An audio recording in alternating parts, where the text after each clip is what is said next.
aptly. If this reality, which is fact-based and straightforward, seems provocative or unsettling, perhaps it's because you are viewing it through the lens of centuries of filters, colonialism and imperialism, and the resulting implicit bias. Maybe you are unaware of the resilience of African nations or their remarkable ability to make a strong comeback just when you think it's safe to count them out. That is what is happening right now in my own country, Ghana. Our constitution limits leaders to 2 4-year terms. In January, I was sworn in for a second term, which, let me point out, was non-consecutive with my first term.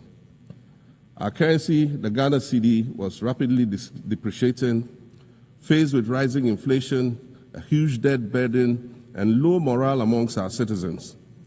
My new administration settled down quickly and embarked on an ambitious program of comprehensive transformation designed to restructure Ghana's economic foundation and enhance our competitive standing globally. We refer to this process of recalibration as our reset agenda. In just 8 months, we have achieved significant reduction in inflation from 23.8% in December 2024 to 11.5% in August 2025, restoring price stability for our citizens. Additionally, our currency, the Ghana cedi, has appreciated considerably against other currencies, with Bloomberg reporting it as the best performing currency in the world at one point. Our improved sovereign credit rating reflects increasing investor confidence in our economy, and our 24-hour economy initiative promises to transform our economy. And there's a renewed willingness amongst our people to trust that their elected officials have Ghana's interests at heart and that we're progressing together. Madam President, I believe that in honor of this milestone celebration, the United Nations should also embark on a process of serious recalibration and establish its own reset agenda. Since the organization's founding, the number of UN member nations has nearly quadrupled. And quite frankly, it is not the same world that it was back then when the UN was formed. I mentioned earlier that I began my second non-consecutive term as president this past January. My first term ended in January 2017. In that span of time, 8 years, the world has changed with such ferocity. My first days in office after my return felt as though I had just awakened from a Rip Van Winkle-style sleep. Now, no, that was only after 8 years. Imagine then what it will be like after 80 years since the founding of the United Nations. In 1945, the sun had not yet set on the largest empire in history. The most common mode of international travel was by sea. The personal computer had not been invented, let alone made portable. And television, a new convenience, was still in its infancy, albeit in black and white color. Relations between the US and the Soviet Union were turning frosty, with Winston Churchill declaring that an iron curtain has descended across the European continent. Fast track 80 years on. In today's world, hundreds of thousands of commercial flights take off and land every day. Libraries have been digitized so that volumes of literature can exist on a small device, small enough to fit inside your pocket. We live in a world of cryptocurrency, artificial intelligence, social media, the internet and its dark hidden dungeon of the dark web, all of which carry a potential threat to global peace and security. Climate change is real, and we're fighting a losing battle against the loss of Maldives and other island nations to the rising sea level, against the loss of Timbuktu to desertification, and the Amazon forest to global warming and deforestation. Madam President, the UN Founding Charter is outdated when it comes to representation in this August Assembly. The most powerful post-World War II nations are still being rewarded with an almost totalitarian guardianship over the rest of the world.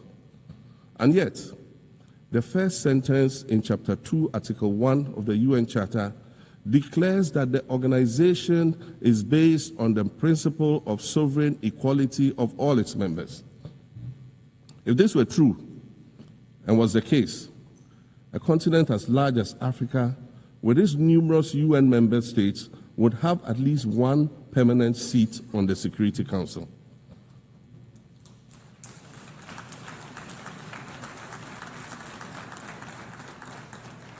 Furthermore, we believe that veto power should not be restricted to only 5 nations, nor should it be absolute. There must be a mechanism in this House for the General Assembly to challenge a veto. No single nation should be able to exercise an absolute veto to serve its own interests in a dispute. In 1995, during the 50th anniversary of the United Nations, Nelson Mandela stood in this very spot. And he said, the United Nations has to reassess its role, redefine its profile, and reshape its structures. It should truly reflect the diversity of our universe and ensure equity among the nations in the exercise of power within the system of international relations in general, and the Security Council in particular. I close quotations.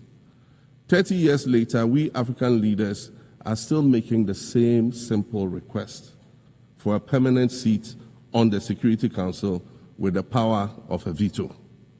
So today, Madam President, I stand here in this exact spot and ask the world, if not now, then when? We demand not only a reform of the Security Council, but also a reset of the global financial architecture, which is currently rigged against Africa. Africa must have a greater say in the world's multilateral financial institutions. And while I'm making requests, I'd like to call for the removal of the blockade on Cuba.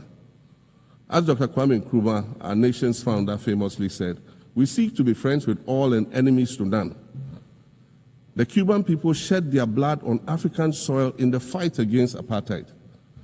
And indeed, Cuba has been and continues to be a faithful friend of Africa. You see, the very fact that I can stand here and ask these things and say these things, and the fact that all nations can ostensibly gather here to address critical global issues, air our grievances, and express our concerns, that is what makes the survival of this organization so important. In every old city or village, you will find a town square, or a courtyard, or a plaza that once served as a gathering space for the citizens of the community and their leaders.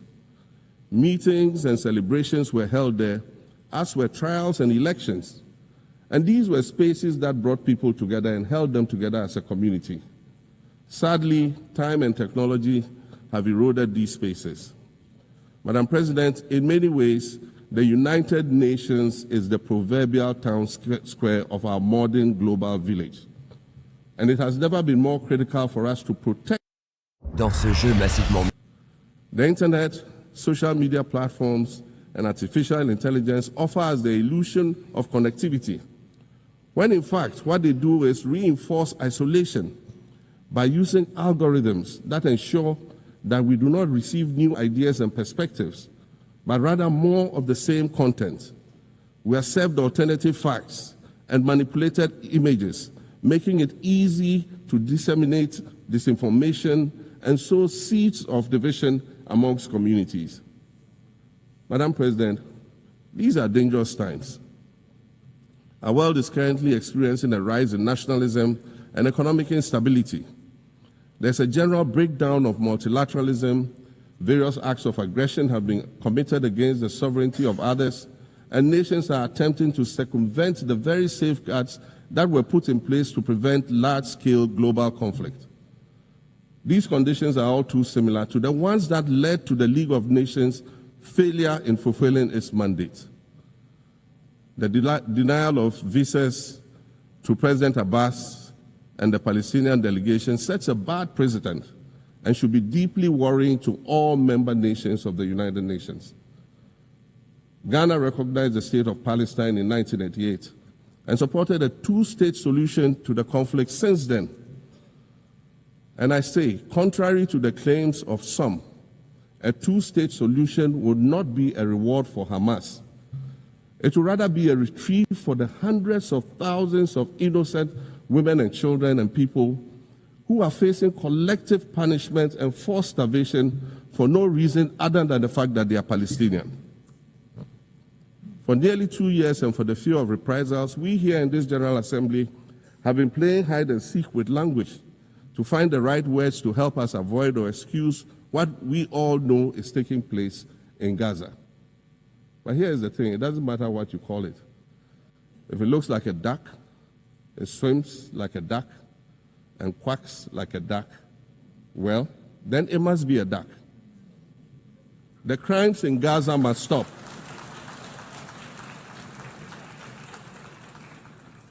The crimes in Gaza must stop. Madam President, I also want to draw particular attention to the conflict in Sudan, which this body has described as the world's largest humanitarian crisis. 12 million people have had to flee their homes. And when we speak of migration, we refer to the 12 million new Sudanese refugees, whom we as a global community should be willing to assist in much the same way that many member nations readily assisted new refugees coming out of Ukraine. Let's dispense with the euphemisms and dog whistles and speak frankly. It is not a mystery that when leaders of Western nations complain of their migration problems, they are often referring to immigrants from the global south. But many of those immigrants are climate refugees. And interestingly, the global north emits 75% more greenhouse gases than the global south. However, the effects of climate change are more severe in the global south because we lack the resources to address them effectively. And so when the desert encroaches on our villages and towns and they become unlivable, we are forced to flee. Warsan Shire, a Somali-born prophet, a Somali-British poet born in Kenya to Somalian refugee parents, was London's first youth poet laureate. She writes in her poem titled Home. And it says, you have to understand that no one puts their children in a boat unless the water is safer than the land. No one burns their palms under trains beneath carriages. No one spends days and nights in the stomach of a truck feeding on newspaper unless the miles traveled mean something more than just a journey. Madam President, we cannot normalize cruelty. We cannot normalize hatred. We cannot normalize xenophobia and racism. If we're going to tell a story, let's not tell it slant. Let's tell all the truth. When we speak of migrants, we speak of Mami Ewusi Mensah Frimpong, a judge on the U.S. District Court for the Central District of California. She's the first black female judge on any of California's 4 federal district courts. She was born here in America to immigrant parents from Ghana. We speak of Peter Bosman, a medical doctor in Ghana who moved to the town of Piran in Slovenia in the 1980s and later became the first black mayor of Piran, the first black mayor in Slovenia and in the whole of Eastern Europe. We speak of T. Michael, the iconic Ghanaian Norwegian artist and designer. And of course, we speak of the late Kofi Annan, former United Nations Secretary General.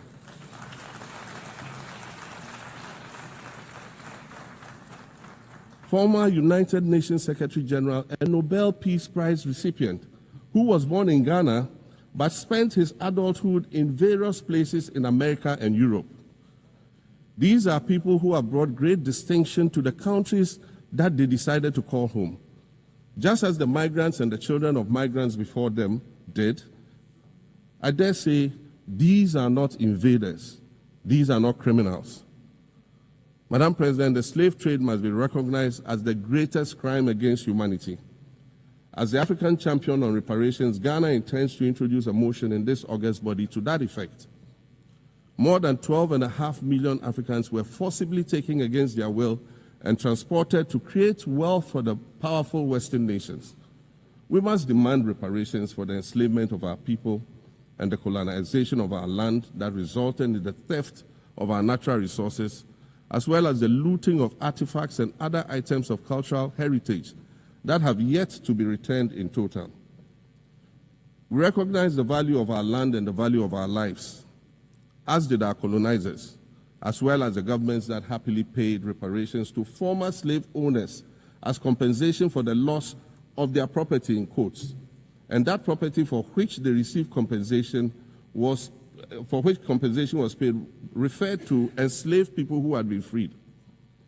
Madam President, an increasingly insecure world is witnessing upward spending on defense budgets of bilateral partners and steep cuts in official development assistance. Since July 2024, it is estimated that there's been a 40% drop in humanitarian aid globally. In this era of global uncertainty, Africa must exercise sovereignty over its natural resources to raise the necessary funds to ensure the well-being of its citizens. The days of parceling out vast concession areas to foreign interests for exploitation must come to an end. We'll continue to welcome foreign investment, but we must negotiate better for a bigger share of the natural resources that belong to us. And we must insist on value addition to these resources. We're tired of the continued image of poverty-stricken, disease-ridden rural communities living at the periphery of huge foreign-controlled natural resource concession areas. We're tired of having people extract the most they can from us and in return offer us the very least by way of respect, consideration, and dignity. We're tired of not being represented in ways that reveal the richness and complexity of our history or acknowledge all that we have overcome to arrive here in this liminal space of untold possibilities. Allow me to echo the Indian-American writer Arundhati Roy, who wrote, "Another world is not only possible, she is on her way. On a quiet day, I can hear her breathing." I want to add that for the sake of Africa, and quite selfishly for the sake of my 18-year-old daughter, I hope that this new world that is arriving is a place of safety and equality for women and girls. To succeed, we must empower everyone, including women and girls, to reach their full potential. In closing, Madam President, I'd like to congratulate you on your election to preside over this historic 80th General Assembly and on being the 5th woman to hold this distinction. I'd also like to congratulate Her Excellency Nana Jane Opoku-Agyeman on being the first woman Vice President of Ghana.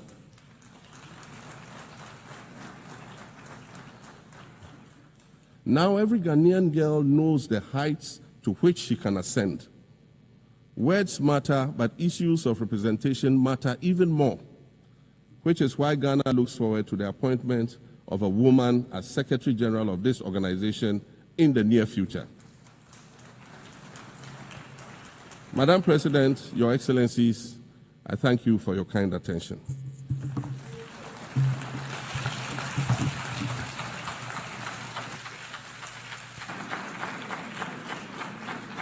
On behalf of the General Assembly, I wish to thank the President of the Republic of Ghana.